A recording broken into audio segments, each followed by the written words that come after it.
Thank you. Thank you very much for the opportunity this morning. I am Andrew Casey. I'm with Biotech Canada. I have the luxury of being the fourth, I guess it is, panelist here, which allows me to sort of make whole cloth of some of the different threads, and that's sort of what I want to do, because I've been tasked with talking about the ecosystem, which is really what Biotech Canada is all about. And I'm going to start a little bit with what made me a little bit nervous about listening to John Helou speak, which, yes, I'm a patient, and my son is hopefully never going to be a patient, but it's always possible, and my spouse and my parents are aging, and they may be patients at some point in time if they're not already are. And that is troublesome. But there's another reason why John's angst gives me cause for concern, because as he points out, it's not just him. He's up here on behalf of the industry writ large, the large multinationals that are doing business in Canada.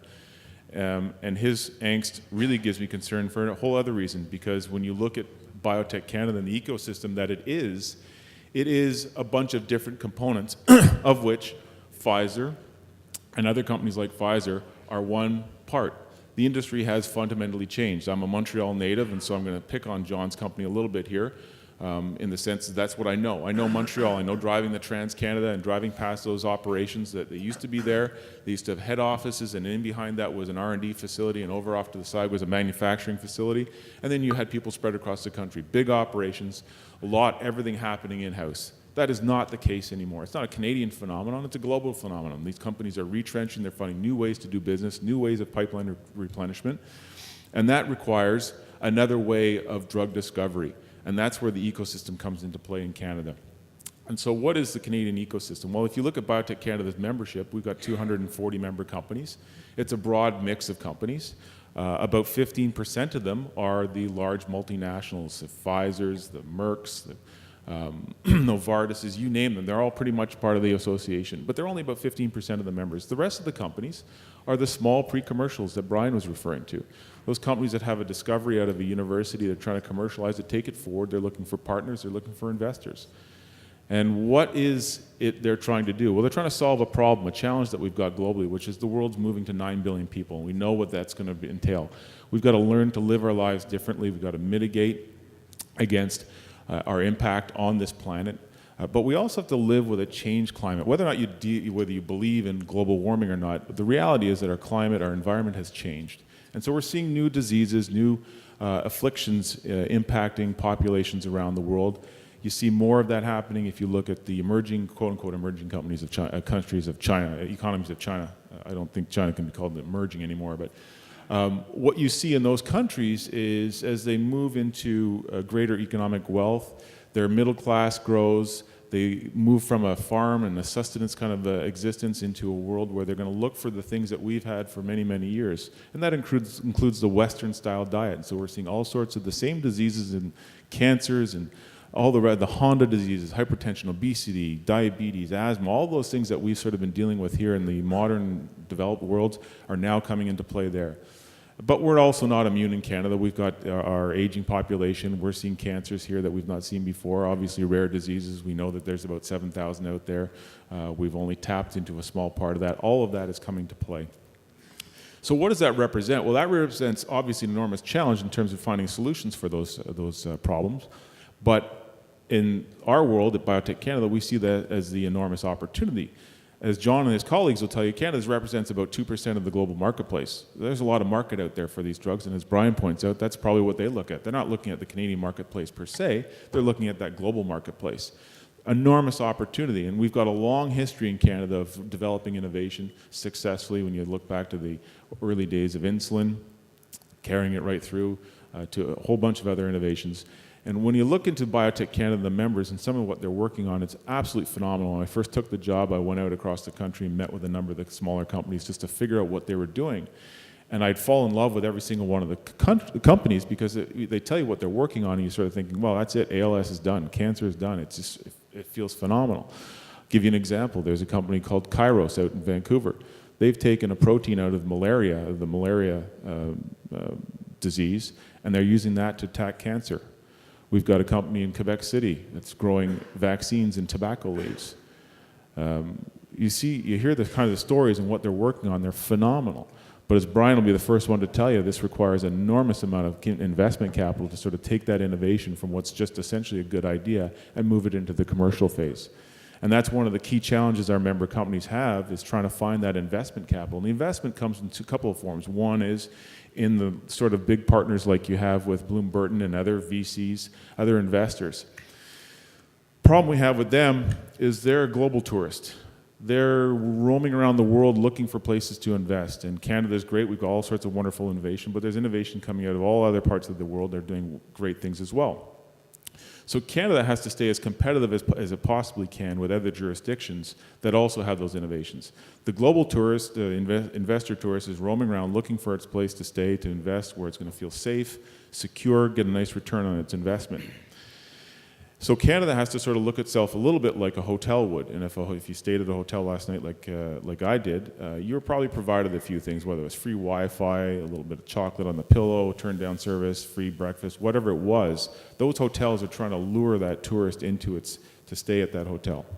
So Canada is competing with other, the Fairmont Brazil, we'll call it, to lure those investors into this jurisdiction. So we have to put out those chocolates on the pillow. So what are those? Well, that's the policy conditions, the hosting conditions in this country.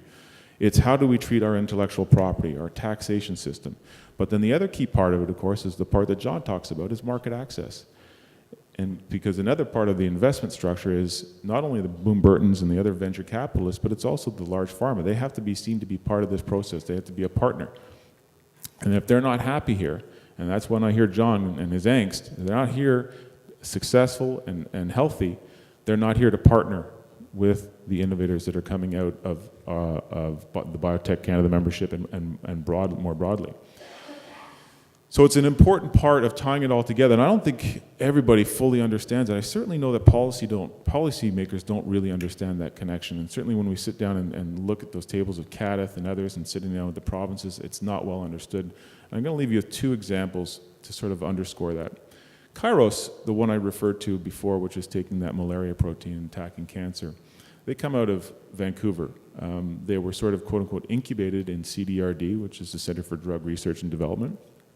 In fact, the head of Kairos, the founder, worked for Amgen for many years, ran their labs out in Vancouver. So CDRD and CDRD Ventures sort of birthed this little creature, and now he's out in the world, and I don't know who's investing in him right now, but obviously he's creating a fair bit of buzz. But you have to look at who's funding CDRD, and when you look into its partners, who do you see there? Pfizer, J&J, Roche, I think I'm missing maybe Novartis. And you see that across Mars, same thing. You see J-Labs opening up in Mars. You see the same thing happening, Neomed, Montreal in Vivo, CQDM. All of these are bringing together these partnerships to sort of incubate these innovations and bring them forward. And I'm going to leave you with one last example because it ties into the part about the pricing that Sean raised.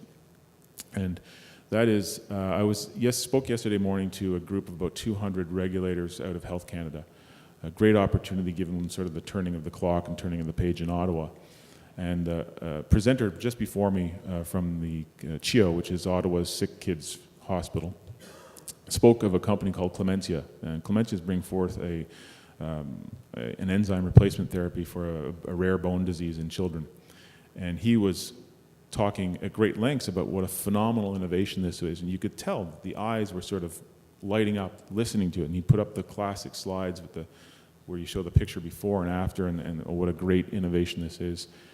And so I had the opportunity of following him, and I told him, sort of did the backstory on Clementia. So if you look at Clementia, and you look onto the board of Clementia, there's a name there called Robert Heft. Robert Heft was the founder of a company called Anobia out of Montreal. Anobia was originally funded by CTI Life Sciences, and I don't know if Bloom Burton was involved in that one at all. And they brought forward a drug for a similar type of rare bone disease in children, and also another enzyme replacement therapy. They took that drug forward to a certain point where they could go no further, and Robert realized that, and so he had to find a partner. And the partner he found was Alexion. Alexion bought that drug for $1.1 billion. There's a whole bunch of incentives built into that. And so now Robert, I would assume, without knowing the inner dealings of Clementia, is sitting on the board as an investor in Clementia. So when you start to talk about pricing and the cost and some of these rare diseases and whether or not the government should pay, the part that does get lost in all this is that ecosystem, how it's all sort of connected. It's very easy for policymakers, and especially at the payer level, to look at drugs as a cost item, a line item in their budget. They cut that, and they know exactly how much they're going to save.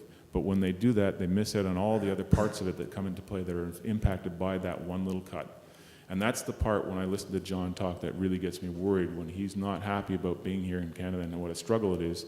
That has greater impacts than just the healthcare of Canadians, and that's what worries us at Biotech Canada, because that's what's going to have the biggest impact on our ecosystem.